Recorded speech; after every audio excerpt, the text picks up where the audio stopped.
How to remove background objects in Canva.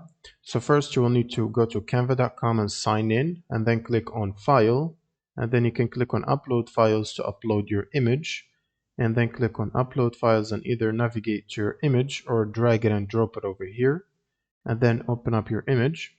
So for example, if you want to remove this person and just keep the background from the image, you can simply click on the eraser tool and then click on Magic Eraser, which is a paid tool which requires the pro version of Canva. And then you should draw over the object that you want to remove with the brush. And once you hover the entire image, and once you draw over the entire image, you should enable auto detect from the left side, and then simply press the erase button, which should be under it, and that should remove the object and auto detect the edges of the object, and then only leave the background. And then by using AI, you should have a clear image without the person sitting here. That's pretty much it for this video. Subscribe if you found this helpful, and see you on the next one.